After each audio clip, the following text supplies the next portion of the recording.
Sorry ass DJ. নমস্কার, আমি SK Aftab, AB 24 নিউজে আপনাদের স্বাগত। আমরা এই মুহূর্তে চলে এসেছি নওদা থানার আরএসপি পার্টি অফিসে। আপনারা জানেন যে আগামী 6 ডিসেম্বর 2025 শনিবার বেলডাঙ্গায় যে ভরতপুর বিধায়ক হুমায়ুন কবির নেতৃত্বে বেলডাঙ্গায় একটি বাবরি মসজিদের শিলান্যাস হতে চলেছে।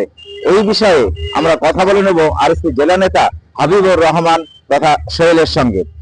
এই যে বেলডাঙ্গায় বাবরি মসজিদের যে শিলান্যাস আগামী শনিবার হতে চলেছে, এই বিষয়ে আপনি একজন আরএসপির নেতা হিসাবে কিভাবে বিষয়টা দেখছেন, আপনার প্রতিক্রিয়া?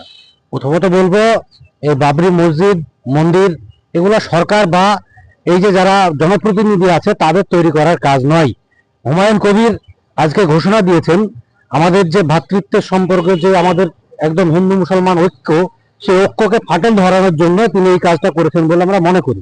এবং আপনারা দেখেছেন এই হুমায়ুন কবির যতগুলো এ পর্যন্ত বাবরি মসজিদের কথা বলার পর যে প্রেসকে বিবৃতি দিয়েছেন, প্রত্যেকটা জায়গায় তার পিছনে মমতা বন্দ্যোপাধ্যায়, অভিষেক বন্দ্যোপাধ্যায়ের ছবি লাগিয়ে আমরা তৃণমূল কংগ্রেসের নেতৃত্বের কাছে প্রশ্ন করতে চাই, তাদের প্রত্যক্ষ মদত ছাড়া এই কাজ সম্ভব নয়।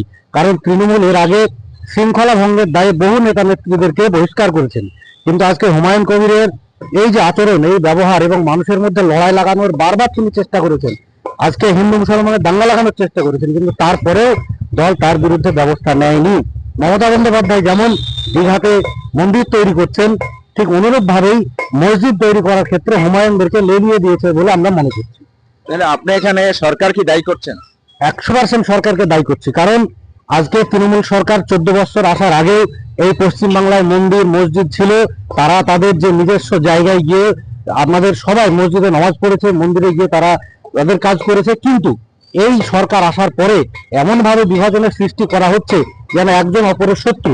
একই রূপ ভাবে আমাদের কেন্দ্রের যে সরকার আপনার করতে চাইছে মসজিদ ভেঙে মন্দির করবার একটা প্রয়াস যেমন তারা নিয়েছে, ঠিক একই ভাবে এখানে মুসলিমদের পাশে হয়ে মমতা তার সামনে দাঁড়ানোর চেষ্টা করছে এবং এই ভোট রাজনীতিতে তার ফায়দা ওঠার চেষ্টা করছে। এছাড়া আবেদ আর কিছুই নয়। আপনারা এই নিয়ে কোন আন্দোলন বা কিছু কি করতে চান?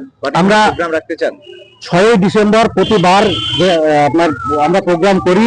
1992 সালে যখন বাবরি মসজিদ ভেঙে মন্দির তৈরি করবার চেষ্টা করেছিলেন লালকৃষ্ণ আদবানির নেতৃত্বে, আমরা তখন থেকেই বলে আসছি যে মসজিদ মন্দিরের নামে যে ভাগাভাগি, যে লড়াই, এই লড়াইয়ের যে কালা দিন হিসাবে আমরা 6 ডিসেম্বর পালন করি।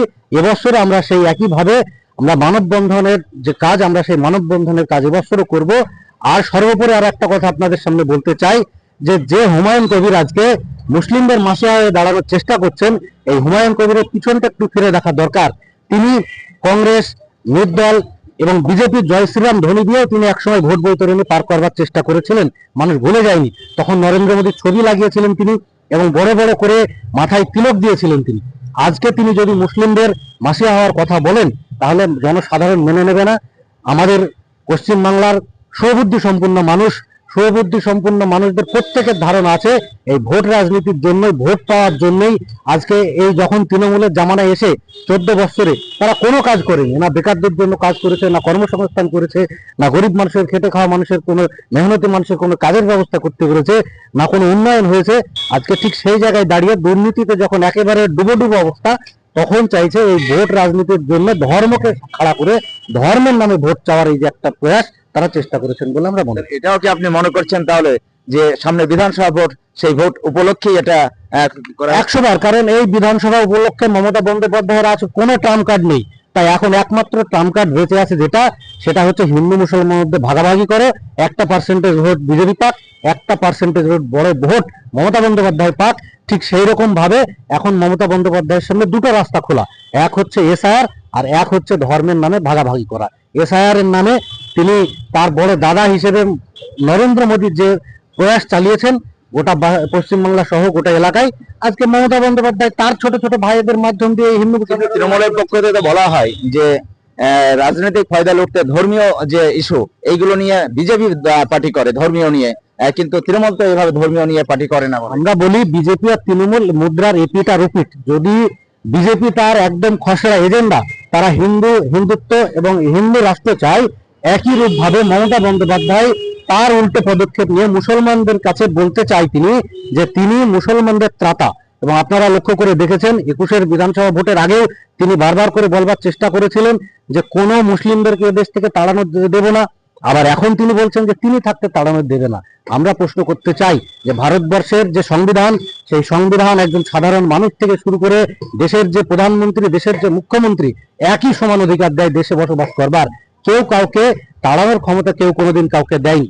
মমতা বন্দ্যোপাধ্যায় কোনো মুসলিমদের উন্নয়ন করেননি। মুসলিমদের উন্নয়নের নামে তিনি বারবার প্রহসন করেছেন। আপনারা যদি ডেটা খুলেন তাহলে দেখতে পাবেন শুধু রাজনীতির জন্য এটা করায়, এবং মানুষ যথেষ্ট সচেতন, মানুষ এখন যথেষ্টভাবে সেটা বুঝতে শিখেছে। আগামী 6 ডিসেম্বর একদিকে যেমন বেলডাঙ্গায় বাবরি মসজিদের শিলান্যাস হতে চলেছে, ঠিক অন্যদিকে বামফ্রন্টের পক্ষ থেকে আমরা জানতে পারছি যে 6 ডিসেম্বর ওনাদের আগে থেকে প্রোগ্রাম হয়ে আছে, যেটা হচ্ছে মানববন্ধন। সেই মানববন্ধন আপনাদের কখন আর কোথায় কোথায় হবে, কিভাবে হবে? আমরা এটা প্রত্যেকটা 6 ডিসেম্বরেই জেলা ভিত্তিক এই মানববন্ধন প্রোগ্রাম করে থাকি। এবারও আমাদের বহরমপুরের টেক্সটাইল মোড় থেকে এই মানববন্ধনের কাজ হবে। প্রতিবারই আমাদের এটা সকাল 10টা থেকে 11টার মধ্যে, আনুমানিক এই সময়ের মধ্যে হয়। এবারও যথা সময়ে যথা জায়গায় আমাদের সেই প্রোগ্রাম হবে। ধন্যবাদ। আমরা এত কথা বললাম আরএসপির জেলা নেতা হাবিবুর রহমান সোহেলের সঙ্গে। আপনারা সঙ্গে থাকুন আর দেখতে থাকুন এবি 24 নিউজ। সকলকে অনেক অনেক ধন্যবাদ। আনন্দ সংবাদ, শুভ সংবাদ, অনুষ্ঠান বাড়ির সংবাদ, ঐকতান বানকুইট, আমতলা বেলডাঙ্গা বাসস্ট্যান্ড, নওদা, মুর্শিদাবাদ। এখানে বিবাহ, অন্নপ্রাশন, জন্মদিন এবং বিভিন্ন অনুষ্ঠানের জন্য বাড়ি ভাড়া পাওয়া যায়। এছাড়াও এখানে যে কোনো অনুষ্ঠানের খাবারের অর্ডার অনুযায়ী অভিজ্ঞতা সম্পন্ন ক্যাটারার দ্বারা যত্ন সহকারে খাবার পরিবেশন করা হয়। বিশেষ দ্রষ্টব্য, মুসলিম বিবাহ রেজিস্ট্রারের সুব্যবস্থা রয়েছে এবং গাড়ি পার্কিংয়ের সুব্যবস্থা রয়েছে। আমাদের যোগাযোগ নাম্বার 80018114